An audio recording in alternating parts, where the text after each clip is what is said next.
tahu ada yang bilang si Babe Zikrullah sahabat Al-Aqsa bilang sur dia bilang ada tentara Israel ditangkap dikebukin. Yang benar emang benar nih. Terus Anda ke tempat yang dimaksud lihat benar mereka udah dari helikopter itu dan nembak-nembakin aja, mungkin langsung pakai peluru tajam kan. Akhirnya yang semua aktivis yang jagain rooftop itu, dan di situ yang paling banyak yang mati itu di atas itu. Dan salah satunya itu orang Turki, dia ada 5 peluru di kepala dia. Maksudnya yang sakit tuh bukan di tempat luka tembaknya justru, tapi di bawah di bagian sisi kanan sini. Dan yang lebih ini lagi sih, Ana udah ditalkin. Ketika dibawa ke dalam itu dirawat sebentar, pas dia ngeliat lukaannya itu ditalkin. Ya Allah, kan dia bilang Allahu Akbar, astagfirullah, Allahu Akbar, astagfirullah, kulla ilaha illallah.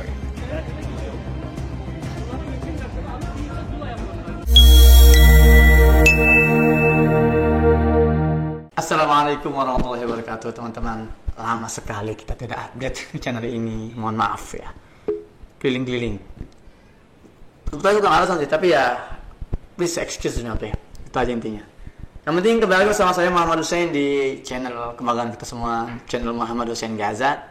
Dan hari ini kita kedatangan tamu. Ini untuk pertama kali saya ngadain konten podcast ini. Dan ini luar biasa nih, tamu pertama nih hidden gem kalau nyebutnya itu ya, sebuah perhiasan atau mutiara yang tersembunyi, terkubur, gak pernah diundang mana-mana ya sejauh ini ya podcast ya. Ada dikit ya, tapi belum podcast besar nih. Wah, ini rugi banget ini luar biasa, ini benar-benar bukan hanya kayak saya mah saksi sejarah. Kalau ini memang pelaku sejarah, korban nggak selamat juga ya.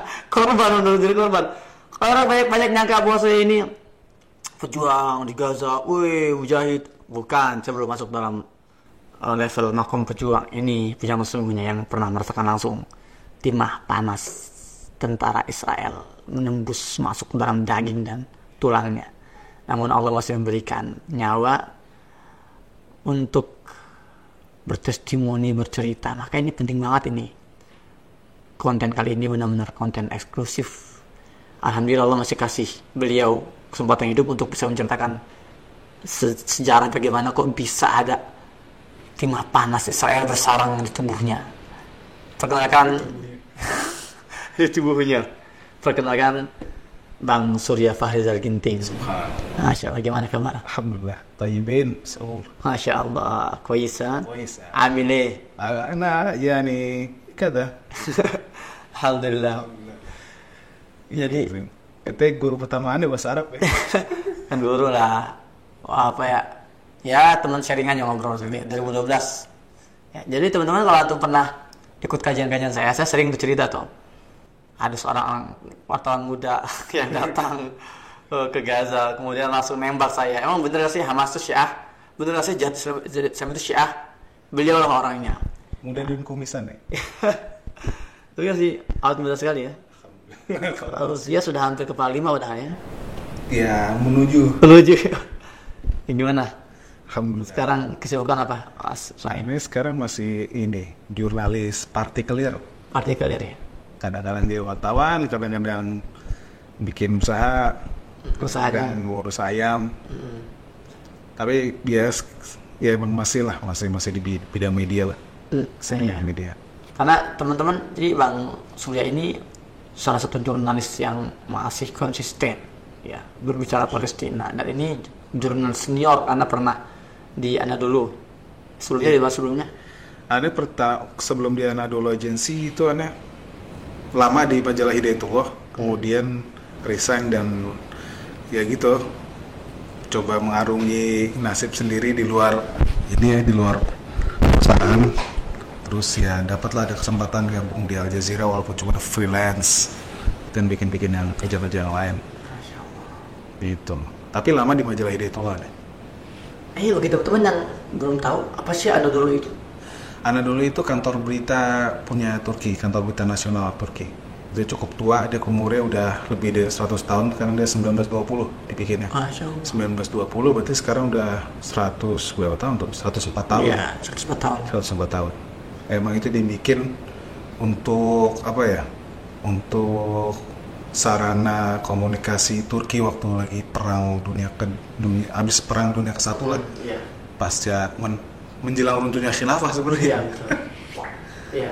Yang mendirikan juga. Sebetulnya untuk khilafah itu kan sejak 1916 kalau 17 lah kan. Cuman memang yang ditulis sejarah adalah simbolisnya itu tahun 1924 gitu kan. Resminya kan. Resmi. Tapi kalau sudah berapa sudah sejak sebelum Joshua itu ya. Iya. Jadi ini atau yang dulu berapa orang di Indonesia ya acara dulu ini? Waktu itu dibuka kantor di Indonesia ada sekitar timnya berapa ya? Sekitar 16 sampai 17 gitu deh. Lumayan sih. Jadi keterikatan Bang Surya dengan Anadolu ini tidak lepas sejarah yang mengikat antara Bang Surya dengan Mafia Marmara itu ya. Mafia Marmara. Teman-teman ingat gak tragedi Mafia Marmara? Ingat, kalau Gen Z mungkin nggak paham ya, Gen Z ya? Sebagian kayak enggak. Sebagian kayak, ya udah lama sih, udah 14 tahun yang lalu. Jadi 2010 kan? 2010. Mafia Marmara ini, teman-teman, ini adalah sebuah konvoy laut yang punya misi menembus blokade Gaza yang bergerak dari pelabuhan Antalya, Turki sebenarnya. Antalya, Turki. Kalau kita nyebutnya Anatolia, gitu ya, Antalya. Lain tuh. Beda. Antalya itu emang pantai di selatan. Jadi gitu. kalau Anatolia itu kan istilah Anatolia buat Turki yang Asia. Iya. Anatolia. Ini yang Eropanya ya. Itu Antalya itu pantai, namanya Antalya. Kalau Anatolia itu emang Turki yang gede itu yang isi. Kalau dia emang namanya emang Antalya. Emang Antalya. Itu jadi pelabuhan Antalya bergerak bersama berapa aktivis? Waktu itu jumlahnya kayak aktivis 700-an deh. Ada 6 kapal kan? 6 kapal paling besarnya Mafia Marmara. Yang lain ada kapal kargo. Kapal kargonya kalau nggak salah 5. Isinya itu barang-barang batuan. Barang-barang batu. Kalau untuk yang penumpangnya aktivisnya itu dia Mafia Marmara. Jadi perjalanan itu berapa kilo tuh yang harus ditempuh dari Turki ke Gaza itu? Sebenarnya kalau itu 3 hari, nggak nyampe 3 hari sebenarnya nyampe katanya. Pelabuhan Gaza itu? Nggak nyampe 3 hari. Tapi itu sebenarnya ketika berhenti dari Antalya itu, dari Antalya kita jalan menuju Gaza, itu ngerem dekat Siprus dulu, berhenti dekat Siprus, nungguin aktivis yang lain yang dari Siprus karena ada kapal-kapal kecil yang ikut gabung kan. Dan mereka kesulitan berangkat dari Siprus karena intel Israel tuh udah bermain situ, termasuk beberapa sabotase propellernya baling-balingnya dirusak, sehingga akhirnya mereka nggak bisa pakai kapalnya, akhirnya dimasukin ke Mafia Marmara gitu. Walaupun sebenarnya bukan manifest, harusnya nggak boleh, tapi ya mau apa lagi, masuk akhirnya. Dan saat itu berapa orang Indonesia? 12 orang. Di antaranya antum masih kan nama-nama yang coba 12 orang yang siapa ya? 12 itu pertama dari sahabat Al-Aqsa sama jadi turun dulu ya. Saya, Ustaz Zikrullah sama istrinya Gus Santi Sukanto. Kemudian dari Mercy itu ketuanya Mbak Upi Fitri. Kemudian Dr. Arif, terus Mbak Onim, Udah ikut, Orihwan masuk ya? Mercy ya? Iya, Mercy. Orihwan sama wartawan TV One dia bawa, Muhammad Yasin. Terus dari Kispa, Ustaz Ferry Nur, terus si Dito yang kameramen Al Jazeera tuh, sama Ustadz Mohendri juga, sama satu lagi si Okvianto yang tangannya ketembak. Dua orang. Dia lebih parah. Kalau ya parahnya sama juga sih. Kalau Okvi itu ketembaknya di tangannya di sini. Jadi dia ketembak itu ketika lagi nimpukin tentara Israel tuh pakai air, pakai semua barang-barang itu ya. Kan jadi tentara Israel pakai kapal Zodiac, dia lempar tali tuh ke atas tuh. Nah tugas dia tuh di bagian section paling sisi kiri itu untuk halau itu. Terus kayaknya dia kena tembak dari atas. Ini di tangannya pelurnya pecah di sini. Jadi sebenarnya dia kesulitan itu. Yang aneh tahu sih kesulitan untuk membersihkan proyektil dari dalam sisanya. Kayak sampai berapa tahun dia agak kesulitan berat, tangannya susah sempurna lah baliknya.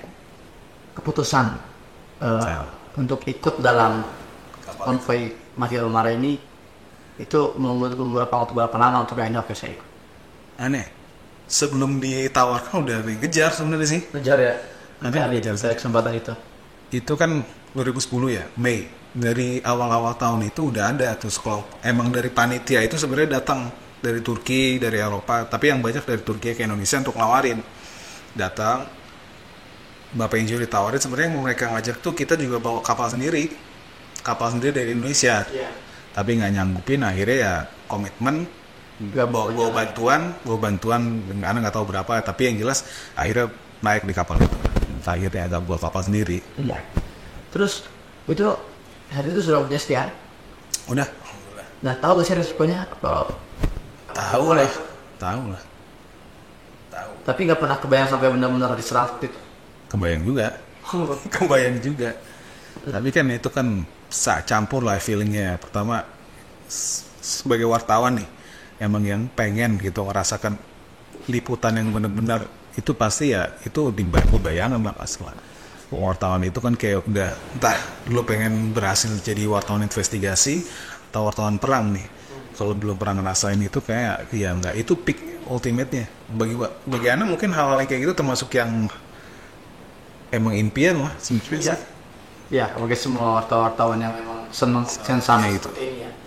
Ya sensasi, tapi sebenarnya Ana nggak pikir sensasi ya, karena emang campuran lah. Sebagai seorang muslim kan juga kita ngerasain kan, pengen kayak gitu. Kata hadis Rasulullah kan bangsa belum pernah berjihad dan belum pernah mengajak, ada niat, belum pernah ya, mati dalam kan kayak gitu kan.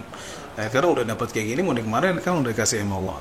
Ya. Lu mau ambil apa enggak ya ambil lah. Masya Allah. Tapi itu pun sebenarnya banyak juga Perhitungan. Iya, perhitungan segala macam. Mana waktu itu aneh baru dapat rumah. Ntar gue lagi dibikin baru jadi. Ntar ya Allah saya gimana. Tapi langsung kepikir Allah kasih berupa ketenangan, sakinah ya. Iya kalau lu mati, insya Allah bakal kasih rumah lu juga di surga. Itu emang. Itu. Dan yang paling gampang sih, yang sebenarnya yang peringatkan kaki aneh paling mudah ya, paling mengingatkan kaki aneh itu. Kalau Anda berangkat pesawat itu bukan untuk maksiat sama Allah. Jadi bukan si Surya berani, nggak berani Anda sebenarnya. Tapi karena Anda yakin itu bukan untuk maksiat dan Anda yakin itu mengenakan Allah, Anda nggak buat Allah marah, Anda nggak buat dosa, gampang udah. Insya Allah nggak ada kata-kata pikir apa lagi. Simple banget. Jadi intinya mencari ridho Allah tadi. Iya itu juga. Ya. Terus itu sebenarnya kejadiannya kapan itu? Atau bergerak tanggal berapa, jam berapa? Terus kalau jamnya pasti lupa lah ya. Kayaknya kalau Anda berangkat itu 21 Mei. Pagi siang sore. Kalau dari Jakarta sih ketika dari Antalya. Dari Antalya itu tanggal 27 aneh. 27 maghrib lah. Habis sholat maghrib gitu kalau nggak salah. Ya setelah lama juga negosiasi. Terus-terusan jadi berangkat apa enggak, masih di pending kan, ada inspeksi muatannya segala macam, karena emang cyber itu kan. Israelnya juga nggak gitu, kita akan hadang beginilah, kita hadang begitu. Macam-macam masih sudah ditebak. Macam-macamnya, ada ancaman fisik, ancaman senjata, ancaman pakai bikini juga. Jadi dia ngancam akan ngasih perempuan pakai baju rendah untuk menghalau kita nih, kacau banget ya. Tapi begitu emang ada. Itu maghrib banyak bergerak dengan segala resiko dan pertimbangan itu bergerak. Terus ya komunikasi terus lah, walaupun gak lancar lah, berhenti dulu di laut ini, di titik ini, titik itu. Sampai di titik diserang itu tanggal 30 kan, berangkat tanggal 27.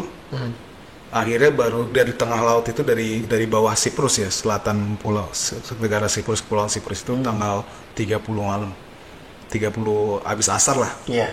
30 asar kita udah bawa, ada banyak ini nih penumpang yang di luar manifest mafia Ulara sebenarnya, termasuk yang terakhir ada masuk ke dalam kapal itu seorang profesor ahli hukum internasional lah, yang dia ngejelasin kepada kita kan wartawan nih. Di situ ada wartawan juga banyak. Dia dalam press conference dia ngejelasin tentang dalil-dalil keabsahan. Iya. Boleh ini gerakan yang dilindungi oleh undang-undang internasional gitu ya. Makanya kita putuskan berangkat. Itu atas 10 setelah. Tapi setelah pas diputuskan untuk berangkat itu, langsung dibagi juga tugasnya. Yang Indonesia jaga sini, yang ini jaga sini, semua dibagiin live fest gitu. Jadi dari mulai habis asar itu semua udah pakai. Dan puncaknya pas malam itu kita udah mulai ngelihat Kalau udah mulai gelap nih, dari kejauhan itu ada kapal-kapal lain. Gitu ya. Ada kapal lain selain kapal konvoy, kapal perang dari kejauhan, kiri kanan gitu ada lampunya. Terus ada helikopter juga, ada nggak tahu Apache apa gitu kan. Pas ya itulah habis salat subuh itu akhirnya serangannya benar-benar kejadian. Oh, berarti serangannya subuh itu? Iya. Tinggal 31. Jadi jarak itu sudah berapa kilometer mendekati Gaza itu? Kalau katanya sih 80 mil laut. Masih cukup jauh banget sebetulnya itu. Jauh ya. Jauh sekali 10 mil itu. Karena nelayan Gaza ini nggak boleh melaut di batas 3 mil, 4 mil. Itu nggak boleh. Itu kalau di sana ditembak. Makanya kan ditariknya itu ke Ashdod. Iya, Ashdod itu udah, ya. Jadi teman-teman kalau antum bayangkan ya, ntar kasih aja ini ya petanya. Jadi Eropa itu kan sebelah sini ya. Siprus ke tenggara itu kan, ke arah Gaza itu, Palestina tenggara dan Pelabuhan Gaza itu. Ini kemudian ke arah tenggara. Memang karena laut Mediterania, laut Gaza ini berbatasan langsung dengan Eropa gitu. Jadi dari situ jalurnya. Jalan ke situ. Oh, terus tuh gimana detik meninggalkan. Jadi ketika sudah terlihat kelap-kelip lampu militer yang tidak dikenal gitu kan. Entah, sebetulnya saya mau nanya juga. Saya tuh bilang ketika di Siprus sudah banyak penumpang-penumpang yang di luar dari manifestasi gitu kan. Apakah di sini ada kemungkinan di sini juga penyusup? Kita sih ada curiga-curigaan gitu juga. Tapi karena kita stikoh sama pemilik kapal ya, IHH ya, enggak lah karena mereka udah punya ini juga. Tapi ya resikonya sih dengan atau tanpa orang-orang di luar manifest emang resiko kita diserang emang udah gede juga. Iya. Dan itu terbukti kok ketika salah. Kan ketika serangan itu dimulai, ini cerita serangannya nih. Iya. Yang tadi Anda bilang tanggal 31 subuh itu. Sebelum Anda, kan Anda masbuk sebenarnya, udah ngambil wudhu, mau ikut sholat subuh. Tahu-tahu ada yang bilang si Babe Zikrullah sama Talakso bilang, sur dia bilang, ada tentara Israel ditangkap dikebukin. Yang bener be, Anda manggilnya be sih. Bener nih.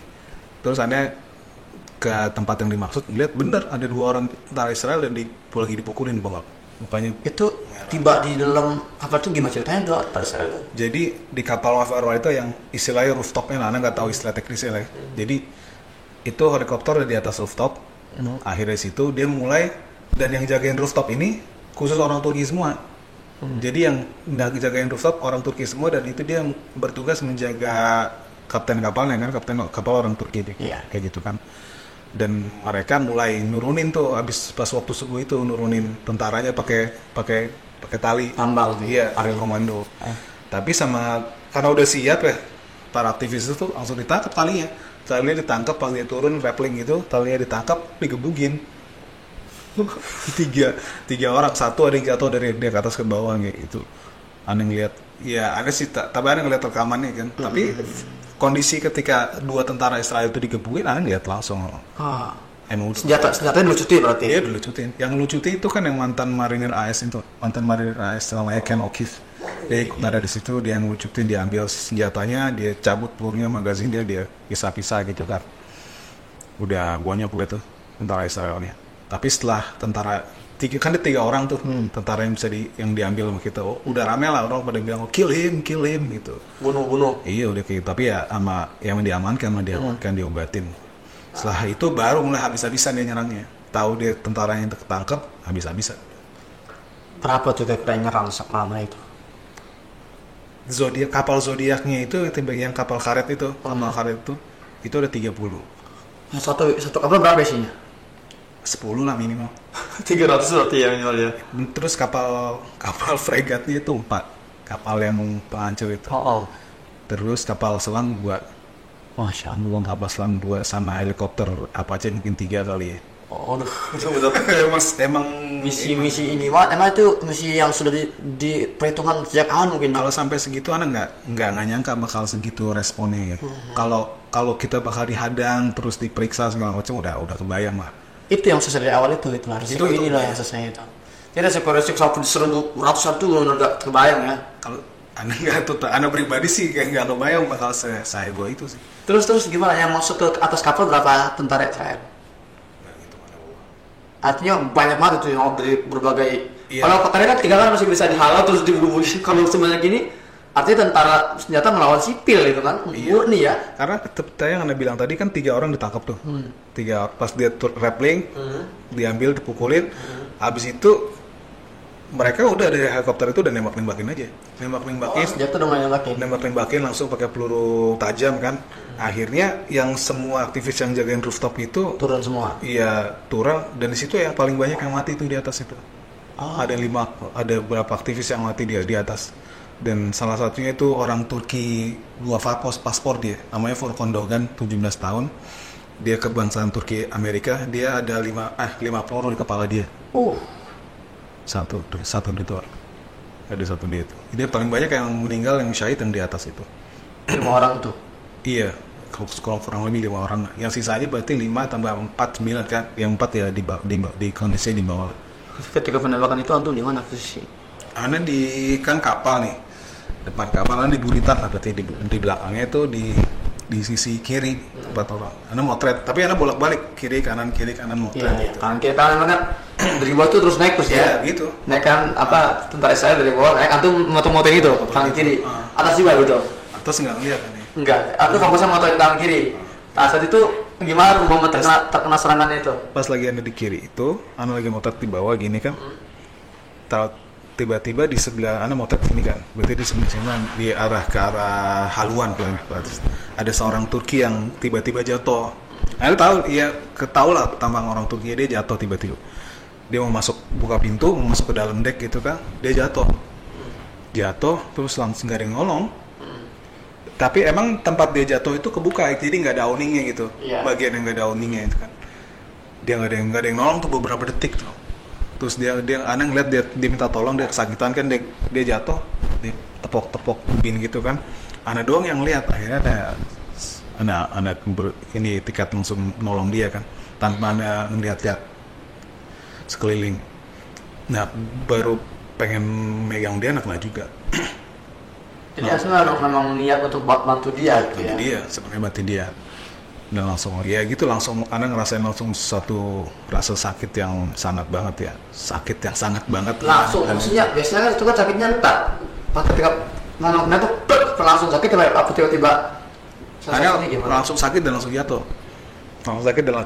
Tapi itu sakitnya tuh Ana nggak tahu, karena kan nggak kayak di film-film. Pertama sih emang Ana pakai life vest semua pakai rompi kan. Pakai rompi, tapi nggak ada darahnya kayak di film muncrat-trot gitu. Nggak ada. Jadi emang kayak, Ana nggak ngeliat ada darah sama sekali di sini kan, langsung jatuh. Atau aja meremes gitu ya? Tahu? Nggak kelihatan juga. Ana nggak tahu tuh. Pokoknya langsung nyesek aja dada. Langsung nyesek. Yang sakit tuh bukan di tempat luka tembaknya justru, tapi di bawah di bagian sisi kanan sini. Aduh, saya nggak sakit dari banget ya. Jadi pukul besi gede gitu, sakit segini kan. Ya. Barangan jatuh. Bener-bener jatuh gitu kan, udah nggak bisa. Ana jatuh dalam keadaan terlentang, kameranya di bawah gini, di punggung. Langsung, tapi alhamdulillah nggak lama itu langsung ditarik sama aktivis lain masuk ke dalam ruangan, masuk ke dalam dek. Langsung diobati situ ya. Di situ dilihat, Ana sempat berdiri juga sebenarnya, dan berusaha nafas enak, tapi suruh turun, baru dibuka baju Ana, jaketnya dibuka, baru kelihatan ada luka di sini. Setelah dibuka life vestnya, dibuka jaketnya, dibuka semua, baru lu kena tembak. Terus apa tuh yang terpikirkan ketika tahu nih saat kena tembak? Pertama emang panik lah ya, pasti dan sakit itu kan karena paru-paru sakit juga, susah nafas banget karena emang anak paru-parunya ya gitu nggak bisa kepake, artinya kayak nafas gimana ya. Susah lah, kayak mungkin ada yang pernah main bola tabrakan gitu kan. Iya. Itu alasan itu mencoba kayak gitu langsung sakit banget, emang nggak bisa. Terus tapi ya dibawa sama dirawat langsung dikasih oksigen, baru mulai kerasa. Dan yang lebih ini lagi sih, Ana udah ditalkin. Artinya orang udah yang kayak ini kan kagak selamat ini gitu ya. Udah ditalkin Ana. Ketika dibawa ke dalam itu dirawat sebentar, pas dia ngeliat lukaan itu ditalkin Ana. Ya, bahkan dia bilang, karena Ana kan ngerangnya gini, Allahu Akbar, astagfirullah, Ini kulla ilaha illallah. Udah bukan suristik gue. Saat itu orang Indonesia tahu kan mau nembak? Lihat sama mereka ngeliat beberapa. Bahkan teman Ana itu yang wartawan TV One itu si Muhammad Yasin, dia bawa kamera, dia ngambil gambar gitu kan. Dia nyorot-nyorotan, aneh sebentar, nggak nyampe beberapa semenit, langsung Nggak kuat ya? Nggak kuat, dia langsung palingin ya Pak. Dan aneh ngeliat itu dia, berusin kan itu, tetap kayak gitu. Ya terus dari talqin, alhamdulillah Anda bisa ngomong juga, dan di situ ya Allah kasih taufik bisa ngomong la ilaha illallah, itu senang sebenarnya. Anda tenang karena bisa ngomong la ilaha illallah. Sekarang ya Allah, saya bisa ngomong juga ini kalau memang benar-benar terakhir saya hidup. Karena memang udah, Anda nggak tahu keadaan anak kayak gimana lah ya. Tapi ketika orang udah ngerubungin Anda ngomong kayak gitu, udah wah ini nggak benar nih, kayak ya udah ya Allah, alhamdulillah saya bisa ucapin talqin kayak gimana, ucapin kalimat tauhid gitu ya. Seru banget ini. Terus nanti kita bahas soal Anto akhirnya di penjara kan. Sempat di rumah sakit Israel aja. Sebagian yang lain di penjara gitu ya. Iya, yang nggak luka-luka dibawa ke penjara. Dibawa ke penjara semua. Termasuk Bang Oning itu kan. Termasuk Bang Oning. Wah ini seru banget, teman-teman kita masih banyak ini kali ini, tapi ini yang sudah malam, sudah jam 9. Boleh, tak sambung lah. Iya, jadi teman-teman nih, kita juga ada proyek media. Jadi Bang Surya ini juga bagian dari tim Bahasa Media, insya Allah akan kita proyeksikan menjadi media yang benar-benar Proper. Ya, proper. Jadi kita selama ini mengandalkan berita dari TikTok, Instagram, Wakanda nomor, hoax nomor, gitu ya. Jadi kita insya Allah nih dengan Bang Surya, kita akan lanjut lagi di episode selanjutnya. Masih banyak yang bisa kita gali. Kisah ini udah benar sayang kalau dilewatkan. Ini adalah sejarah yang kita semua bisa saksikan dan bisa dengar langsung dari pelakunya. Ya Bang Surya, kita kan dekat nih sesama Bogor kan, kita bolak-balik lah. Ya, kita akan banyak bertemu dan kita akan sering kupas juga. Kita akan kupas berita-berita Palestina dengan Bang Surya. Yang pasti ini cerita beliau tentang perjalanan menuju Gaza, menembus blokade Gaza bersama Filmaran yang belum selesai. Insya Allah kita akan lanjut pada part selanjutnya. Ya, demikian. Terima kasih Bang Surya. Stay safe insya Allah. Ngiri saya juga pengen ngasih tempat gimana asap peluru ini. Allah, berjam senjata. Ayo teman-teman, assalamualaikum warahmatullahi wabarakatuh. Waalaikumsalam warahmatullahi wabarakatuh.